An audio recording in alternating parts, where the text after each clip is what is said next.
میرے واجب الاحترام اساتذہ کرام اور عزیز طلبہ، السلام علیکم ورحمۃ اللہ وبرکاتہ۔ یہ آپ کے سامنے ابھی جو نعت پیش کی گئی،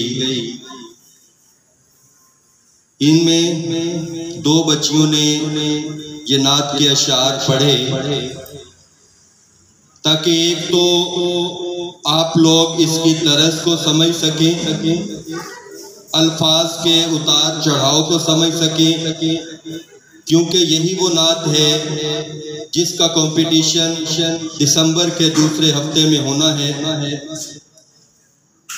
اس لیے آپ بھی ٹریننگ کے طور پر اپنا نام مجھے بتا سکتے ہیں اور مائک پہ آ کر یہ نعت پرفارم کر سکتے ہیں، تاکہ ایک تو آپ کو اس کی طرز آ جائے اور دوسری جو ہیزیٹیشن ہوتی ہے بچے میں وہ اس سے دور ہو جائے گی۔ امید کرتا ہوں کہ آپ لوگ انتہائی کوشش کے ساتھ اس مقابلے میں حصہ لیں گے۔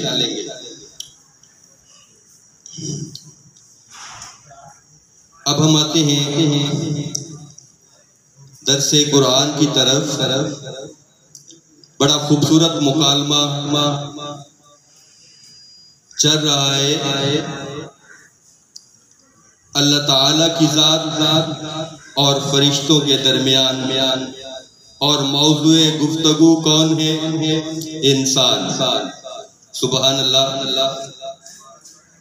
فرشتوں سے بہتر ہے انسان بننا، مگر اس میں لگتی ہے محنت زیادہ۔ اللہ تعالیٰ کی ذات کتنی خوبصورتی سے انسان کو اس کا رتبہ بتا رہے ہیں۔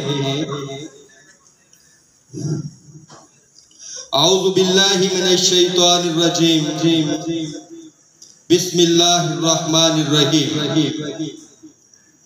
پناہ مانگتا ہوں اللہ تعالیٰ کی شیطان مردود سے، شروع کرتا ہوں اللہ کے نام سے جو بڑا مہربان اور نہایت رحم کرنے والا ہے۔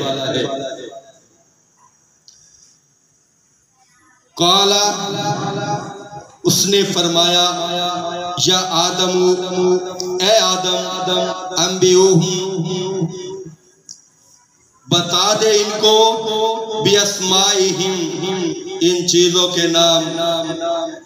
فلما، سو جب، انباءہم، اس نے انہیں بتلا دیا، بِأَسْمَائِهِمْ، ان کے نام، تو پھر اللہ تعالیٰ کی ذات بڑے فخریہ انداز میں فرشتوں سے فرما رہی ہے۔ قالا، فرمایا، علم، آکل، کیا میں نے نہیں کہا تھا، لکم، تمہیں، انی عالم، کہ میں جانتا ہوں، غیب السماواتی والارض، چھپی ہوئی باتوں کو آسمانوں اور زمین کی، وعالم، اور میں جانتا ہوں، ما تبدون، جو تم ظاہر کرتے ہو، وما کنتم تکتمون، اور جو تم چھپاتے ہو۔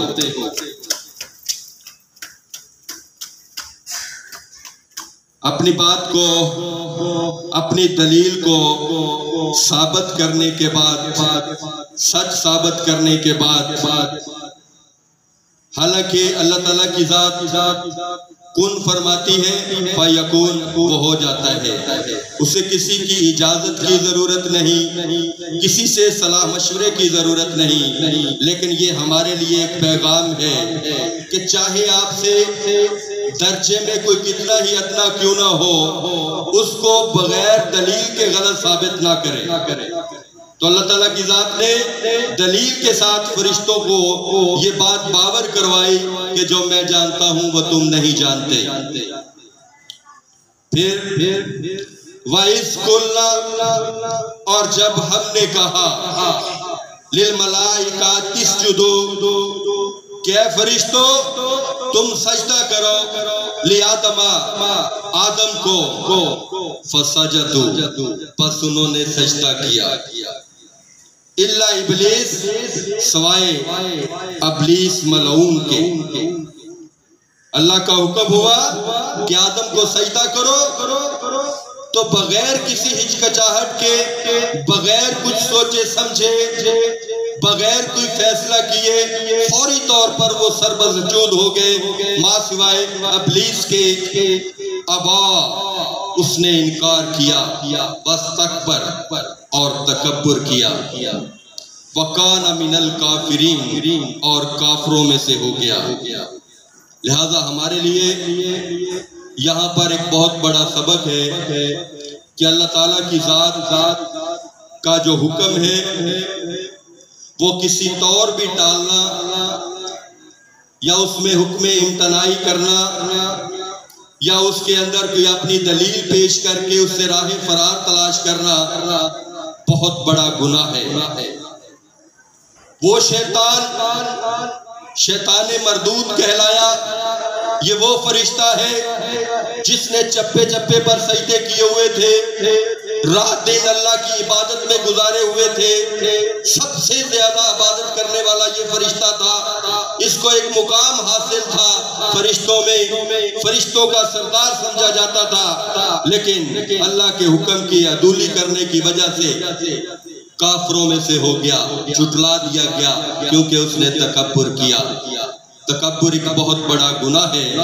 اللہ تعالیٰ کی ذات ہمیں غرور و تکبر سے محفوظ رکھے۔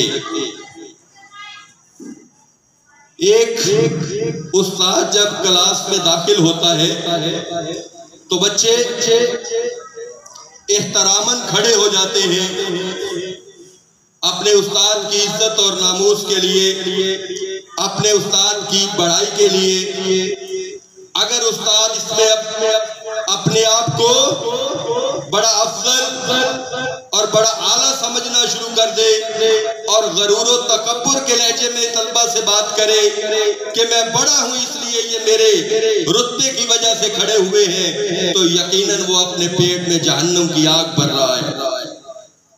بچے احتراماً تعظیم کے لیے اپنے استاد کے سامنے کھڑے ہو جاتے ہیں، سلام عرض کرتے ہیں، اور استاد کو بھی انتہائی عجز و انکساری کے ساتھ اس کا جواب دینا چاہیے۔ استاد کا رتبہ بے شک بہت بڑا ہے، اس میں کوئی شک نہیں ہے۔ حضرت علی کرم اللہ وجہہ رضی اللہ تعالی عنہ کا ارشاد ہے کہ جس نے مجھے ایک لفظ پڑھایا وہ میرا آقا اور میں اس کا غلام ہوں۔ دعا کرتا ہوں اللہ تعالیٰ کی ذات سے اور اپنے طلبہ سے بھی امید کرتا ہوں کہ وہ استاد کا صحیح معنوں میں ادب و احترام کریں گے۔ با ادب با نصیب ہوتا ہے اور بے ادب بے نصیب ہوتا ہے۔ جب کہیں آپ کو اپنا استاد نظر آئے تو اس سے آگے بڑھ کر سلام لیں، یقیناً اس سے استاد کی روح خوش ہو جاتی ہے اور اس کے دل سے جو دعا نکلتی ہے وہ آپ کو آفاق کی بلندیوں پر پہنچا دیتی ہے۔ وما علینا الا البلاغ۔